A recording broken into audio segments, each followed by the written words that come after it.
দর্শক দেখুন, Donald Trump কী সব করছেন, কী সব বলছেন এবং কত কী হুঁশিয়ারি। হরমুজ প্রণালীর অবরোধ তুলতে আমেরিকাকে সাহায্য না করলে নেটোর হাল খুব খারাপ হবে, সদস্যদের হুঁশিয়ারি ট্রাম্পের। উনি অনেককে ডাকছেন, বিভিন্ন দেশের মানে যারা আছেন তাদের উদ্দেশ্যে বার্তা দিচ্ছেন যে সবাই আসুন, সবাই আসুন, হরমুজ প্রণালী খালি করব, কেন ইরান আটকে রাখবে, সবাই আসুন, না এলে কিন্তু মানে তাহলে আমি এটা বুঝবো সেটা বুঝবো, মানে এই টাইপের একটা মানে ঝগড়াঝাঁটি টাইপের ব্যাপার উনি কিন্তু এখন করছেন। মানে এখন আর উনি একা মানে পারছেন না, মানে একটা সময়ে একাই কাফি, মানে এটা বোঝানোর চেষ্টা করছিল।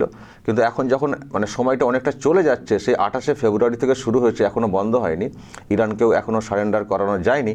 তো এখন যেহেতু হরমুজ প্রণালীকে কবজা করে রেখেছে ইরান, তো ব্যাস এবার একা যখন পেরে উঠছেন না, তখন আবার সবাইকে ডাকছেন, আসুন আসুন। আবার এটাও দেখছিলাম একটি খবরে এসছে যে মানে আক্ষেপ প্রকাশ যে আমরা কত সাহায্য করেছি এই সব দেশগুলোকে, দেখো এখন কোনো সাড়া দিচ্ছে না। মানে এই টাইপের আক্ষেপও দেখছি প্রকাশ করছেন ডোনাল্ড ট্রাম্প। কিন্তু প্রশ্ন, কেন এরকম অবস্থা? ডোনাল্ড ট্রাম্পের এত বড় দেশ, এত তার শক্তি, এত বেশ মিডল ইস্টে, এখন তাকে সবাইকে ডাকতে হবে? আমি দর্শক এ নিয়ে ব্যাখ্যা চাইব। ব্রিগেডিয়ার দেবাশিস দাসকে আমি অনলাইনে পেয়েছি। আপনাকে স্বাগত জানাই আরামবাগ টিভিতে আরও একবার। নিশ্চয়ই আপনিও হয়তো লক্ষ্য করছেন, কখনো টুইট করছেন, কখনো বা কোথাও বলে বসছেন। কিন্তু মানে ডোনাল্ড ট্রাম্পের এই রকম অবস্থা কেন? আবার একে তাকে ডাকাডাকি, আবার কেউ আসছেন না বলে, মানে কোনো দেশ আসছে না বলে তাকে আবার হুঁশিয়ারি, কখনো আক্ষেপ প্রকাশ, মানে সে মানে পাড়ার সেই ছেলেদের মতো একটা অবস্থা হয়ে গেল না? মানে এতটা মানে এইরকম কেন হয়ে যাচ্ছেন ডোনাল্ড ট্রাম্প, কি বুঝছেন? ভালো প্রশ্ন করলেন আপনি। দেখুন, একটা সাইকোলজিতে কিছু মানুষ যারা এরকম ক্ষমতায় আসে, তাদের একটা টেন্ডেন্সি হয়, জয়টা হলে আমি একলা খাবো, আর যদি হারের চান্স থাকে সেটাকে সবার মধ্যে ভাগ করে দিয়ে ওখান থেকে পালাবো। আমি যেটুকুনি বুঝি, আমার সেখানে হার তো বলবো না, ইরান ইরান কখনো হারাতে পারবে না আমেরিকাকে, এত বড় দেশ, তার সাথে ইসরায়েল জুড়ে গেছে। কিন্তু নিশ্চিত জয় তো হয়নি, সেটা তো সবাই বুঝছে। আজকে তৃতীয় সপ্তাহ, এবং কোথাও আমি তো দেখছি না যে কোথাও বোম কম পড়ছে আর কি। আজকে গতকালও ইউএই এয়ারপোর্ট বন্ধ হয়ে গেছে, দুবাই যেটাকে বলি আমরা। এইবার তো নিশ্চিত জয় তো হয়নি। যেমন আশা করেছিলেন, যতটা বলেছিলেন ততটা ফল লাভ হয়নি। আরো কিছু ব্যাপার ঘটে গেছে, সেটাই আমি আসছি। আরো কিছু নতুন নতুন দিগন্ত খুলছে অশান্তির, এবং সেখান থেকে উনি এখন চেষ্টা করছেন একটু শর্টকাটে। তার কারণ আমেরিকারও পৃথিবীর নানা দেশে, ইউএইতে বলুন, অন্যান্য জায়গায় বলুন, নেভির শিপগুলোতে বলুন, এয়ারক্রাফট পাইলট বলুন, বেশ কিছু সৈনিক মারা গেছেন, এবং খরচাও হচ্ছে স্রোতের মতো। তো সেইখান থেকে উনি এখন একটু আমেরিকার একটি অর্গানাইজেশন, একটি অ্যামনেস্টি ইন্টারন্যাশনাল, আমেরিকার বলবো না, তারা তো ওই স্কুলের বাচ্চাদেরটা পুরোপুরি দায়ী করেছে আমেরিকাকে, তোমরা মেরেছো। এবং সেখান থেকে উনি একটু শর্টকাটে চাইছেন, এবং তার জন্য একটা টুইট করেছিলেন যে এসো তোমরাও, তোমাদের তেল নিয়ে যাও, তোমাদের সিকিউরিটি দাও, এক হাতে দাও, এক হাতে নিয়ে যাও। কাদের বলেছিলেন এই টুইটটা, এটা একটু বুঝতে হবে। বলেছিলেন কিন্তু যারা ওনার সাথে আছে তাদের ছাড়াও জাপানকে, চায়নাকে, চায়নাকে এবং এই চায়না, চায়না কেন হাসছি আমি, চায়নাকে বলবার পরে ইরান থেকে ওনাদের টুইট করে যে এক সময় হোমকার্ড দিচ্ছিল, এখন ভিক্ষা করছে চায়নাকে, কি অবস্থা হয়েছে আমেরিকার দেখুন। তো ওই জন্য একটু হাসি পেয়ে গেল। তো এদের কেন বলছেন, কারণ উনি এখন নজর করছেন যে ইরান আমেরিকার শত্রু ছিল, এবং সেটা উনি চেষ্টা করছিলেন পরাস্ত করতে। এখন চায়নার যদি তেল বন্ধ হয়ে যায়, যদি ওই জায়গাগুলো ধ্বংস করে দেওয়া হয়, তাহলে হরমুজ প্রণালী খুলতে গিয়ে চায়নার তেল যদি বন্ধ হয়ে যায়, তাহলে চায়নাও তো একটা মানে একটা অংশ নিয়ে নেবে একদম যুদ্ধের মধ্যে, যেটা সেদিন আমরা কথা বলছিলাম। তো সেইখানে, এবং বাকিদের কেন ডাকছেন না? আপনি যদি দেখেন, আপনি যেটা বললে শুরু করলেন, ইউনাইটেড কিংডম বলেছিল আমরা হেল্প করব, প্রথমে না বলে উনি একটা ব্যঙ্গাত্মক টুইট করেছিলেন, থ্যাংক ইউ প্রাইম মিনিস্টার, আমার দরকার নেই, সব কাজ হয়ে যাওয়ার পরে আর দরকার নেই। গতকাল দেখলাম ইউনাইটেড কিংডমের থেকে স্টেটমেন্ট আসছে যে আমরা এই যুদ্ধে কিছু জিনিস হেল্প করব, তার বেশি করব না আমরা। কারণ তাদেরও লোকাল অডিয়েন্স আছে, তাদেরও ভোটে জিতে আসতে হয়, তাদেরও সব রকম পপুলেশনের কথা চিন্তা করে পলিটিক্স করতে হয়, তারা তো পলিটিক্স করে ক্ষমতায় এসছেন। রাজা তো না, না ডেমোক্রেসি। তো ফলে তারা পরিষ্কার করেছেন। এবার হচ্ছে যে মানে আপনি যদি বলেন যে হচ্ছেটা কি, তাহলে একটু ছোট্ট করে বলি। দেখুন, পৃথিবীতে বিশাল ভাগ জল আছে, মহাসমুদ্র আছে যেগুলোকে ওশেন বলি, আর সমুদ্র আছে যেগুলোকে আমরা সি বলি। এবার এই মহাসমুদ্র, একটা মহাসমুদ্র থেকে, মহাসাগর যেটাকে বলি, ধরুন ভারত মহাসাগর, ভারত মহাসাগর থেকে আমরা যদি আমেরিকায় মাল পাঠাতে চাই, আমাদের তো পাঠাতে হয়, বা আমরা যদি অন্য কোনো মহাসাগরে মাল পাঠাতে চাই, তাহলে আমরা যাবোটা কিভাবে? তো এই যাওয়ার জন্য কিছু সামুদ্রিক রাস্তা থাকে। এই সামুদ্রিক রাস্তাগুলো দিয়ে জাহাজে করে লোকে যায়। এবার কিছু সামুদ্রিক রাস্তা আছে পৃথিবীতে যেগুলো খুব ফেমাস। তার মধ্যে একটা রাস্তা হচ্ছে, সবাই তেল কেনে পৃথিবীতে, এবং তেল বানায় কারা, তেল আছেটা কাদের, আমেরিকা ছাড়া কারা তেল বিক্রি করছে? সৌদি আরবিয়া বিক্রি করে, ইরাক বিক্রি করে, কুয়েত বিক্রি করে, ইরান বিক্রি করে। এবার ইরান কাকে তেল বিক্রি করে? অন্যদের তো কিনতে দেবে না, খালি একমাত্র চায়না কিনে ইরান থেকে। এবং ইরান কেনে চায়না, চায়না কেনে ইরান থেকে 90% তেল, 10% ইরান বলতে পারে লুকিয়ে বিক্রি করে। এটা আমি প্রমাণ করতে পারবো না, বাট জানা আছে। ওরা ট্যাঙ্কার জাহাজে পাঠায়, ছোটখাটো দেশগুলো কিনে নেয়, সস্তায় তেল পাচ্ছি, কেউ কাউকে বলছে না, কেয়ার হিসাব রাখছে। মানে ডোনাল্ড ট্রাম্প তো তার বাহিনী নিয়ে সব জায়গায় পৌঁছাবে না, বাট অফিসিয়ালি কিনতে পারছে না। তো এই যে ব্যাপারটা হচ্ছে, এই রাস্তাগুলোর মধ্যে একটা রাস্তা আপনারা অনেকদিন ধরে ডিসকাস করছেন, সেটা হচ্ছে ভারত সাগর থেকে আমরা চলে গেলাম ওমান, ওমানের যেটা উপসাগর বলা যেতে পারে, আর তারপরে ওই ছোট্ট হরমুজ প্রণালীটার মাঝখান দিয়ে চলে গেলাম পার্সিয়ান উপসাগরে। ওখান থেকে পর পর পর পর এই দেশগুলো আছে, ইরান ছাড়াও একটা একটা করে যদি দেখেন, ওমান আছে, তার উপরে আছে ইউএই, তার উপরে আছে কাতার, বাহরাইন, কুয়েত। তো এই দেশগুলোর থেকে সারা পৃথিবীর তেল কেনে। তো ভারত তো কিনলো, কোন রকমের হরমুজ দিয়ে বার হয়ে গেলেই তো মুম্বাই পৌঁছে যাবে, কারণ সমুদ্রটা তো ভারত ভারত মহাসাগর। ওটা কি আমেরিকা কোথা দিয়ে যাবে? তো ওদের জন্য একটা প্রণালী আছে, লোহিত সাগর বলে একটা সাগর আছে। একটা জিনিস বলে রাখি, একটা মহাসাগরের নিচে অনেকগুলো সাগর হয়। এবার এই যে আপনি দেখাচ্ছেন যে উপসাগর, যেমন বঙ্গ উপসাগর শুনি, এটা ভারত মহাসাগরের নিচে। এই লোহিত সাগরটাও কিন্তু ভারত মহাসাগরের একটা অংশ। মহাসাগর না, লোহিত সাগর, বঙ্গ উপসাগর, পারস্য সাগর, ওমানের গালফ সাগর। তো এইখান থেকে যে লোহিত সাগর দিয়ে সুয়েজ ক্যানাল হয়ে প্যাসিফিক ওশেন, প্রশান্ত মহাসাগরে, সরি প্রথমে হ্যাঁ প্যাসিফিক ওশেনে মেডিটেরিয়ান সিতে আসে, ভূমধ্য সাগর, এবং সেখান থেকে ওরা আমেরিকার দিকে চলে যায়। আবার অন্য কোনো রাস্তা কি নেই ভাই? আছে তো। সেটা যেতে হবে আপনাকে তলা দিয়ে, আফ্রিকা, প্রথমে ইন্ডিয়ার তলা দিয়ে গিয়ে আফ্রিকা দিয়ে ঘুরে যান। তাহলে নর্মাল একটা জাহাজ, যদি আপনাকে একটা আইডিয়া দিচ্ছি, নর্মাল জাহাজ ভারত থেকে, মানে ওই স্টেট অফ হরমুজ থেকে, ধরুন কোয়াদ থেকে তেল নিয়েছে, এসে মুম্বাইতে আসলো, 7 থেকে 8 দিন লাগে, এইটুকুনি ডিস্টেন্স। আর আপনি যদি সুয়েজ ক্যানাল হয়ে লোহিত সাগর দিয়ে যেতে চান, সৌদি আরবের থেকে তেল নিয়ে ধরুন যাচ্ছেন, তাহলে নর্মাল আমেরিকায় পৌঁছাতে আপনার, যদি নর্থ আমেরিকাতে যান আপনি, তো আপনার পৌঁছাতে লাগবে 28 থেকে 30 দিন। আপনি আফ্রিকা হয়ে গেলে 45 দিন। তো বুঝতেই পারছেন, টাকা বেশি, তেল বেশি, সময় বেশি। তাহলে আমরা জাহাজ দিয়ে কেন পাঠাই? কারণ জাহাজে যদি 1 টাকা লাগে একটা জিনিসকে পাঠাতে, রাস্তা দিয়ে, মেন রোড দিয়ে পাঠালে, কারণ রাস্তা দিয়ে তো পাঠানো যায়। আমরা যেমন কলকাতার থেকে ধরুন আপনি দুই জাহাজ লোড পাঠালেন মুম্বাইতে, আপনার লাগলো 1 টাকা। ওটা যদি আপনি বাই রোড পাঠান, আপনার 350টা ট্রাক লাগবে, আর লাগবে 4 টাকা। আর আপনি প্লেনে করে টাকান, আপনার লাগবে 16 টাকা। একটা রাফ হিসাব দিলাম। তো সস্তা, কিন্তু জাহাজে একটু টাইম সাপেক্ষ।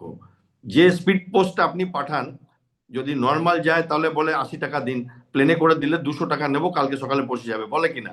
তো সেরকম প্লেনে করে দিলে পৌঁছে যাবে, বাট এত প্লেন খরচা করে কেউ তেল আনতে পারে না।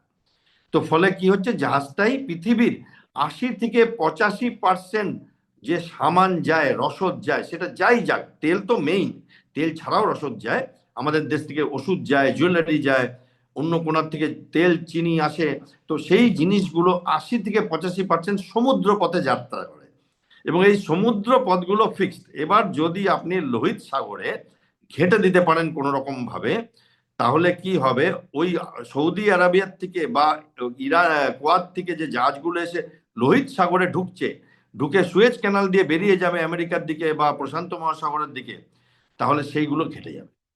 তো এক মহাসাগর থেকে আরেক মহাসাগরে যাওয়ার জন্য, কারণ কেন ঘাটবে, ওইখানে একটা ছোট্ট দেশ আছে ইয়েমেন, যেটা সৌদি আরবিয়ার নিচে, ওমানের বাঁদিকে। এবার ওই ইয়েমেনের কাছে আবার একটা হরমুজের মতো জায়গা আছে, ওইখানে ওরা কন্ট্রোল করবে, ওরা মারবে, ওরা ধরবে এবং ওরা বোম দিয়ে উড়াবে। ওরা বলে বলে করছে, এবং এইখানে আমেরিকা ভাবছে তাহলে তো আরো বড় সমস্যা হয়ে যাবে। হরমুজ একানা এক মানে বলে না যে একে রামে রক্ষা নাই সুগ্রীব দোসর। তো এইবার ওর সাথে ওইখানে ইয়েমেনে কি করে করবে? ইয়েমেনে কারা বসে আছে? হুতিরা। আপনি যদি দেখেন হেজবোল্লাহ, যেটাকে ইরানের প্রক্সি বলা হয়, তারা লেবাননে বসে থাকে। সেখান থেকে তারা ইসরায়েলের ওপর অনেক রকম কিছু করছে, ইসরায়েলও তাদের বিরুদ্ধে করছে। হামাস মোটামুটি এই ঝগড়াঝাটি অশান্তি যুদ্ধের পরে একটু কমজোর হয়ে গেছে। হুতিরা কিন্তু বহাল তবিয়াতে আছে এবং যুদ্ধে এখনো অংশ নেয়নি। আমি যেটুকুনি বুঝি, ইরান হুতিগুলোকে জিয়ে রেখেছিল, আমরা যেমন হাড়িতে মাছ জিয়ে রাখি আর কি, কই মাছ, মাগুর মাছ জিয়ে রেখেছিল, দরকারে কাটবো, দরকারে তোদেরকে আমরা রান্না করব। এইবার হুতিরা একটু একটু আওয়াজ দিচ্ছে, রেড সি মানে লোহিত সাগর দিয়ে তোমরা আসো, আমরা তোমাদের ওয়েলকাম করব।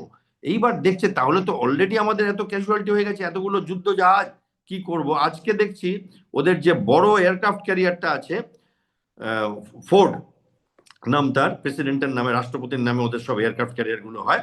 তো তা সেই সেই এয়ারক্রাফট ক্যারিয়ারটি লোহিত সাগরের দিকে নাকি আসছে, এবং ইরান থেকেও কথাবার্তা বলা হচ্ছে যে আসুন, আমরা বসে আছি। হুতি আওয়াজ দিচ্ছে। এইখানে কি হবে, এই রাস্তাটা যদি ঘেটে যায়, যদি সুয়েজ ক্যানেল ঘেটে যায়, তাহলে বিরাট ঝামেলা হয়ে যাবে। কারণ সারা পৃথিবী, ইউরোপ আর আপনার বৃহত্তর যে নর্দার্ন আমেরিকা, সাউদার্ন আমেরিকা, সব এই এই ক্যানালটা ইউজ করে, সুয়েজ ক্যানালটা। এটা মানে মানুষের তৈরি ক্যানাল, বাট ইউজ করে। আর ধরুন চীনের কিভাবে যায়? চীনের ভারত তো আপনাকে বললাম, ওই হরমুজ দিয়ে বেরালো বা লোহিত সাগর দিয়ে বেরালো, বেরিয়ে টাক করে সৌদি আরব থেকে তেল নিল বা কাত থেকে তেল নিল, নিয়ে মুম্বাইতে চলে এলো। এবার পাকিস্তানও তাই। এবার চীন কি করে? চীন ভারতের তলা দিয়ে গিয়ে ওই মালয়েশিয়ার পাশে একটা স্ট্রেট অফ মারাক্কা আছে, মালাক্কা, সেখান দিয়ে গিয়ে চীনে ঢুকে যায়, সাউথ চায়না সি। এবার তো বিপদে পড়ে যাবে তারা। এবার ইউরোপ আমেরিকা তাহলে কোথা দিয়ে নেবে? কোনো কি রাস্তা নেই? বাট একটু আগে আপনাকে বলছিলাম রাস্তা তো আছে। একটা হচ্ছে আফ্রিকার তলা দিয়ে যান 45 দিন, আরেকটা হচ্ছে চীনের মতো করে চীনের পাশে যান। পৃথিবীতে তো গোল, চীনে পৌঁছালেন, তারপরে ওই দিক দিয়ে আটলান্টিক ওশান ঢুকে যান, ওখানেও 50 দিন লাগবে। তো আপনার ফেসে যাবেন আপনারা, মানে মানে কস্ট অনেক বেড়ে যাবে। তো এইখানে আমেরিকা একটা প্রমাদ গুনছে। আরেকটা ব্যাপার হচ্ছে, সেটা হচ্ছে ইরান আর চীনের যে বাণিজ্য, সেটা কিন্তু হয় আপনার চীনের কারেন্সি ইউয়ানে, এইটা আর কোথাও হয় না। এইবার কি হচ্ছে, যে আমেরিকা এখন প্রমাদ গুনছে যে তাদের কর্তৃত্ব এবং আধিপত্য হয়তো খসে যাচ্ছে। এবার আপনি যদি দেখেন, ন্যাটো বলে একটা অর্গানাইজেশন আছে, যারা 32টা দেশের একটা সমন্বয়, যারা নর্থ অ্যান্টার্কটিক মানে আটলান্টিক সমুদ্রের উপর ভাগের দেশগুলো, ইউরোপ আর আমেরিকা আর কানাডা, মানে মোটামুটি ধরুন আমেরিকা, কানাডা আর ইউরোপের দেশগুলো, 32টা দেশ মিলে করেছে। তারা কিন্তু একমাত্র দেশ যেটা, তার মধ্যে ইসলামিক কান্ট্রি হচ্ছে টার্কি। তো তারা কিন্তু এই ন্যাটোর অর্গানাইজেশন, এবং তারা তো আছেই আমেরিকার সাথে, কিন্তু তারা এখন একটু অনিচ্ছা দেখাচ্ছে এই যুদ্ধে জড়িয়ে পড়তে। যে ঠিক আছে, ট্রিটি ফিটি তো ঠিক আছে, বাট এই যুদ্ধে জড়িয়ে পড়লে আমাদের তেল তো যাবে ভারে ভবানি হয়, তাহলে করবোটা কি আমরা? এই আরেকটা আছে যে চীনকে আমেরিকা এই জন্য ডাকছে যে চীন যদি প্রেসার দেয় তাহলে হয়তো ইরান একটুখানি ঠিক হবে। ডোনাল্ড ট্রাম্পের, আপনি একটা ওইটা দেখালেন, বলছে যদি তোমরা না করো তাহলে কিন্তু চিন্তা ভাবনা করতে হবে ন্যাটো নিয়েও। এই ন্যাটো কথাটা কেন বার করলেন? কারণ ন্যাটোকে প্রচুর টাকা দেয়, প্রচুর সৈন্য সামন্ত অস্ত্র দিয়ে সাহায্য করে। ছোট ছোট ছোট ছোট দেশ আছে ন্যাটো গুলো, গ্রিস, হাঙ্গারি, আয়ারল্যান্ড, লাটভিয়া, লিচেস্টিনিয়া, ইউরোপের দেশগুলো, পর্তুগাল, রোমানিয়া, এইসব দেশগুলোর এত ক্ষমতা নেই, আমেরিকার ক্ষমতাতে জি আছে। তো বলে যে তাহলে তোমরা যদি না করো চিন্তা ভাবনা করতে হবে। আর চীনকে বলছে তোমরা যদি না আসো তাহলে কিন্তু আমরা, ওনার একটা ভিজিট আছে চীনে এই মাসের লাস্ট দিনে 31 তারিখে, উনি যাবেন, 1 তারিখে বা 2 তারিখে ফিরবেন। বলছে তাহলে আমি যাবো না, মানে যাবো না মানে ট্যারিফ কমাবো না, এইটা বলবার চেষ্টা করছেন। জাপান কি করবে? জাপান গেছে ফেসে, কারণ জাপান আমেরিকার উপর ডিপেন্ডেন্ট, সিকিউরিটি আমেরিকা দেয় জাপানকে। জাপানের নিজস্ব নিউক্লিয়ার ওয়েপেন নেই, এয়ারফোর্স আর্মি আছে, নিউক্লিয়ার ওয়েপেন নেই। এবং জাপানের যখন হিরোশিমা নাগাসাকির উপরে বোম মেরেছিল, তারপরে একটা চুক্তি হয়েছিল কয়েক বছর পরে যে আমরা তোমাদের চুক্তি দেবো, তোমরা নিউক্লিয়ার আর করো না, সেটা মেনেছে জাপান। এবার জাপান এখন যদি না হয় তো জাপান শত্রু হয়ে যাবে, তাহলে জাপানকে চীন অ্যাটাক করে দেবে। ফলে জাপান বুঝতে পারছে না কি করব, ফেসে আছে। ভারত কি করছে? ভারত বলছে আমরা কোন রকম এই বিশাল একটা সামগ্রিক একটা জোট বাঁধাবো না, আমাদের নিজস্ব নেভি আছে, আমাদের অপারেশন সিন্দুর চলছে, অপারেশন সংকল্প চলছে। অপারেশন সংকল্প হচ্ছে এইখান থেকে আমরা তেল আনতে যাব, আমাদের আগে পিছনে নেভি যাবে, তেলটা নেবে আসবে, এবং সেখানে যেখানে যে দেশ আছে তাদের সাথে আমরা সহযোগিতা করে চলবো। এবং সেখানে কিছু জলদস্যু হয় জানেন, সোমালিয়া বলে একটা দেশ আছে, আপনি দেখবেন ওই ইয়েমেনের তলার দিকে, মানে আফ্রিকার দিকটাতে, ওই দেশের জলদস্যুরা এই জাহাজ থেকে খুব লুটপাট করে। তো সেই লুটপাটের জন্য ভারত নিজের পাঠায়, আরো ফোর্স পাঠাবে বলছে। ভারত এই ট্রাম্পের আহ্বানে পাত্তা দিচ্ছে না, ভারতকে আহ্বানও করেনি, মেইনলি আহ্বান করেছে চীন, জাপান, অস্ট্রেলিয়া, এরকম দেশকে, আর ইউকে তো পরিষ্কার বলে দিচ্ছে আমরা এর মধ্যে জড়াতে চাই না। আরেকটা ব্যাপার যেটা নিয়ে বলছিলাম, যে টাকা পয়সা কেনা নিয়ে, সৌদি আরবিয়ার সাথে অনেক বছর আগে একটা ডিল হয়েছিল, 50-60 বছর আগে, যে যত তেল কেনা হবে পৃথিবীতে তোমরা বিক্রি করবে, কারণ সৌদি কিন্তু সব থেকে বড় প্রোডাকশন অফ অয়েল, সৌদি আর কুয়েত, এবার ইরানও, বাট ইরান তো এই সিনে নেই। এবার যত তেল বিক্রি করবে সব ডলারে বিক্রি করবে, এইটা একটা চালাকি করে বসেছিল আমেরিকারা, যার জন্য আমেরিকার এত বলবালা, এত টাকা। কারণ আপনি একটা কিছু কিনলেন, আপনাকে ডলার দিয়ে কিনতে হবে, যে দেশই হন না আপনি, নাহলে ওরা বিক্রি করবে না। সৌদি তার বদলে কি পাবে? নাকের বদলে নুন পাবে টাইপ। সৌদি তার বদলে পাবে সুরক্ষা, পাবে আমেরিকার ফাইটার জেট, পাবে আমেরিকার আশীর্বাদ, এবং সবকিছু ইকোনমিক অনেক অ্যাডভান্টেজ পাবে। সেগুলো নিয়ে ডিটেলে যাবো না, তাহলে 1.5 ঘন্টা লেগে যাবে। বাট এইখানে এই ট্রিটিটা এখন রিনিউ হওয়ার আগে একটা নতুন অর্গানাইজেশন এসছে, সেটাতে আপনারা সবাই জানেন ব্রিক্স বলে আর কি, সেটাতে Bharat, Russia, India, China, south Africa, এরা ছিল মেইন প্লেয়ার। এখন তার মধ্যে আরো অনেকগুলো দেশ জড়ো হয়ে গেছে একটু একটু করে, এবং তারা চাইছে আমরা যে যার কারেন্সিতে করব। মানে রাশিয়া আর ভারতের যদি ট্রেড হয়, আমরা রাশিয়াকে রুবল দিয়ে পেমেন্ট করে দেবো, আর ওরা যদি আমাদের থেকে কিছু কেনে আমাদের রুপি দেবে, উল্টো করবে। এইরকম করে চীন বলছে ইউয়ান নাও, তো ইউয়ান, রুবল, রুপি, এইগুলো ডলারের জায়গা নিয়ে নেবার একটু একটু চেষ্টা করছে, এখন সাকসেসফুল হয়নি। যেহেতু ডোনাল্ড ট্রাম্প বিজনেসম্যান, ব্যবসাটা উনি ভালো বোঝেন, ওনার মাথা ঘেটে গেছে এইগুলো দেখে, এবং তখন উনি চেষ্টা করছেন যে কিভাবে এইটা থেকে পরিত্রাণ পাওয়া যায়। তো এই জন্য উনি এখন নতুন করে আহ্বান করছেন, থ্রেট দিচ্ছেন, রাগ করে গোসা করে বসছেন ছোট ছোট দেশের ওপরে, এবং কোনোভাবে মানে বোঝাবার চেষ্টা করছেন যে আমিও দেখে নেব যদি তোমরা কোঅপারেট না করো। এবং ভারত তার মধ্যে কিন্তু নিজস্ব ডিপ্লোমেসি করেছে, করে খুব সুন্দরভাবে কতগুলো এলপিজির গাড়ি, কতগুলো ক্রুড অয়েলের গাড়ি সুন্দরভাবে বার করে এনেছে ওই প্রণালীর থেকে। এবং সেখানে একটা গাড়ি, মানে জাহাজের, এলপিজি গাড়ি বলছে, জাহাজ, শিবালিক, নন্দা দেবী, আর একটা হচ্ছে জাগলাডকি, এই তিনটে তো রাস্তায় বা পৌঁছে গেছে, একটা বোধহয় গতকাল মুম্বাইয়ে পৌঁছে গেছে। এবং এইখানে ক্রুড আর এলপিজি ইরানের সাথে হচ্ছে, ইরানের সাথে আমাদের কিছু লেনদেন চলছে, এবং সেইখানে ইরানও থ্যাংক ইউ বলেছে ভারতকে, বন্ধু বলেছে, এবং আমেরিকার সাথে আমাদের লেনদেন চলে। বাট আমি যদি তোমার সাথে লেনদেন করি, খালি তোমার সাথেই করব, আর পৃথিবীর কারোর সাথে করব না, এটা তো আমার স্বাধীনতায় হস্তক্ষেপ, সেইটা হচ্ছে না। এবং ভারত রাশিয়ার সাথে তো তেল কিনছে, প্রচুর তেল কিনে নিচ্ছে এই মৌকাতে, কারণ ঝামেলায় না গিয়ে। এবং ডোনাল্ড ট্রাম্প কোথাও একটা ভারতকে অ্যাভয়েডও করছেন আমার মনে হচ্ছে, কারণ যেহেতু পাকিস্তান আর ইন্ডিয়ার যুদ্ধের সময় উনি বিশাল কাজ করেছিলেন বলেছেন, ওটাতে ভারত এখন অব্দি থ্যাংক ইউ বলেনি। পাকিস্তান বলে গেছে thank you thank you thank you, but Bharat বলেনি।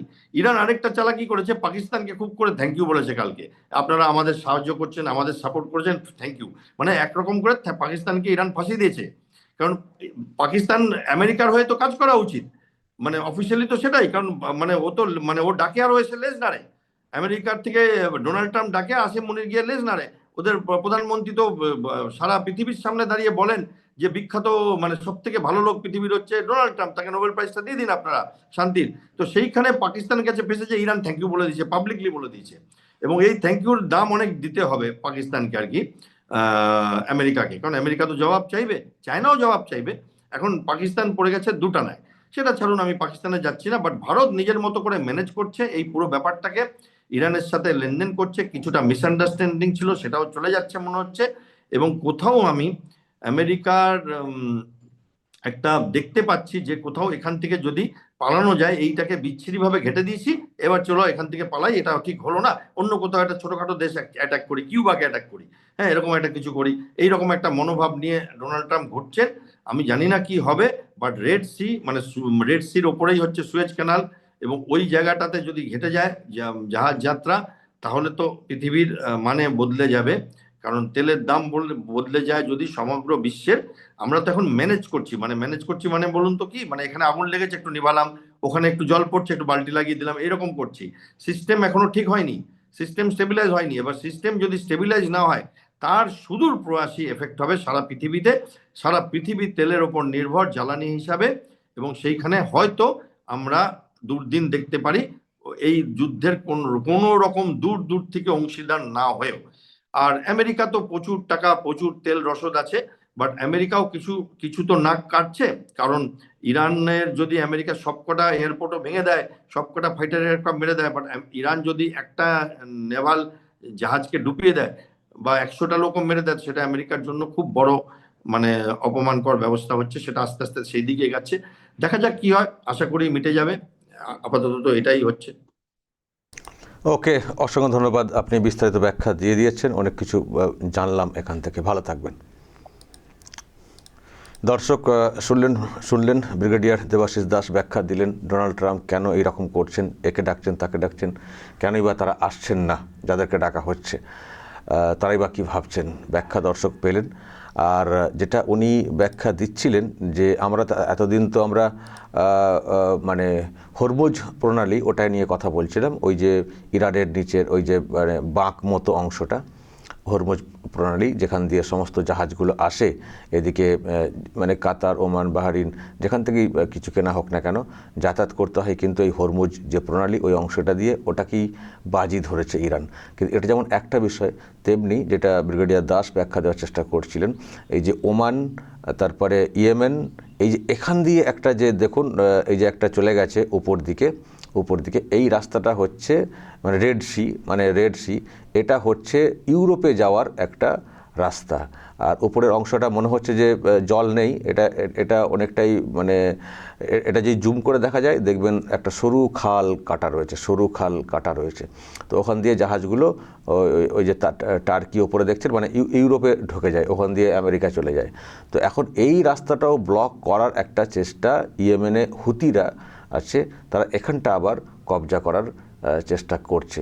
মানে দুদিক দিয়ে লক, একটা হচ্ছে ইরান মানে হরমুজ প্রণালীকে আটকানোর চেষ্টা, ওটা একটা লকিং সিস্টেম ওরা করছে। আর এদিকে ইয়েমেনে হুতি যারা আছে ইয়েমেনে, তারাও ইরানের সমর্থক, তারা আবার এই এন্ট্রিটাতে, যেটা এন্ট্রি দেখতে পাচ্ছেন, তো এখানটা আবার আটকানোর চেষ্টা করছে যাতে করে ইউরোপে মানে ওই দিকে বা আমেরিকার জাহাজগুলো এদিক দিয়ে আমরা যেতে দেব না। মানে সরাসরি মানে একেবারে গোলা বারুদের লড়াই যেমন একটা বিষয়, তেমনি কৌশলগত অবস্থান এটা করেও কিন্তু কোথাও একটা চাপে রাখা আমেরিকা এবং আমেরিকার সহযোগী যেসব দেশ আছে সেই সব দেশে এই ধরনের একটা রাস্তাকে মানে ব্লক করে দিয়ে তো এরকম একটা কৌশল নেওয়া হয়েছে। ফলে ট্রাম্পও বুঝছেন যে পরিস্থিতি আস্তে আস্তে ঘোরালো হয়ে যাচ্ছে, এটাও হয়তো কোথাও ফিল করছেন, অন্যান্য দেশের সাপোর্টও সে অর্থে পাচ্ছি না। তো সেই জন্য এখন হুঁশিয়ারি হুমকি উনি চালাচ্ছেন। তবে এটা মনে করা হচ্ছে যে ট্রাম্পও যেন কোথাও এই জায়গা থেকে বের হয়ে আসতে চাইছেন, যেন কোথাও আটকে গেছেন, বের হয়ে আসতে চাইছেন। ভেবেছিলেন যে সব কিছু শেষ হয়ে যাবে দুদিনে, সেটা হয়নি, ইরান এখনও সারেন্ডার করেনি। ফলে এখান থেকে কি করে বেরোবো, এমনিতেই এই যে লেন্দি হচ্ছে যুদ্ধ, প্রচুর খরচা হচ্ছে, নিজের দেশে একটা মানে অভ্যন্তরীণ গণ্ডগোলও শুরু হয়ে গেছে, এত কেন খরচা, কেন আমরা ফালতু জড়িয়ে গেলাম যুদ্ধে। ফলে ট্রাম্পও যেন কোথাও একটা ছটফট করছেন এখান থেকে কী করে বের হয়ে আসা যায়। এবার উনি জানি না একেবারে যখন দেখবেন কোনো কিছুতে কিছু হচ্ছে না, ফলে একটা বড় কিছু হামলা করে বসবেন কিনা, বড় কিছু আঘাত হেনে দিবেন কিনা, সেটাও দেখার, এবং তার জের আবার কি হতে পারে বিশ্বজুড়ে সেটাও কিন্তু ভাববার। দর্শক বলবেন, ব্যাখ্যা তো আপনারা পেলেন, এবার যদি আপনাদেরও কিছু মানে মতামত থাকে, বলার থাকে অবশ্যই বলবেন। আর ভারতেরও মানে না এমন একটা অবস্থা হয়ে গেছে, শ্যাম রাখি কুল রাখি এরকম একটা অবস্থা। ভারত কারোর সঙ্গে যুদ্ধে যেতে চাইছে না, ভারত ইসরায়েলের সঙ্গেও সম্পর্ক রেখে চলে, ইরানের সঙ্গেও সম্পর্ক রেখে চলতে চাইছে। আবার যখন মানে এইরকম চলছে তখন আবার অন্য কেউ আবার গোসা করছে, হয়তো ভারতের ওপরে এখন আমেরিকাও ঘোষণা করবে, কেন ইরানের সঙ্গে তোমরা আবার সম্পর্ক করছো। তো ভারত বলছে তুমি করতে পারো, কিন্তু আমাদের স্বাধীনতা আছে, কোনখানে সুবিধা হবে না হবে সেটা আমরা বুঝবো। তো ভারত তার মতো করে যোগাযোগ রেখে চলছে, ইরানের সঙ্গে যোগাযোগ রেখে চলছে। আর যোগাযোগ রেখে চলার কারণে ভারতের যে গ্যাস ট্যাস যেগুলো আনার সেগুলো আনতে পারছে। ভারত তার কৌশলগত অবস্থান, কূটনৈতিক অবস্থান সেটা কিন্তু নিয়ে চলছে। কিন্তু বিশ্বজুড়ে এই মুহূর্তে একেবারে ঘেঁটে যাওয়া পরিস্থিতি দেখলাম। আরও কিছু জায়গাতে ইরান কিন্তু অ্যাটাক করছে, মিডল ইস্টে যেসব মানে দেশগুলো আছে সেখানে, আমেরিকার যেসব বেসগুলো আছে সেখানে এখনও কিন্তু অ্যাটাকের ব্যাপারটা চলছে। তার মানে ইরান থামছে না, ওদিকে ট্রাম্পও কার্যত দিশেহারা কীভাবে ইরানকে জব্দ করবেন। মাঝে মধ্যে হুঁশিয়ারি, আবার কখনো কখনো এরকম আক্ষেপ প্রকাশ। কী যে হচ্ছে ওনার মনে উনিই জানেন ভালো করে। দর্শক বলবেন যা বলার এবং নজর রাখবেন আরামবাগ টিভিতে।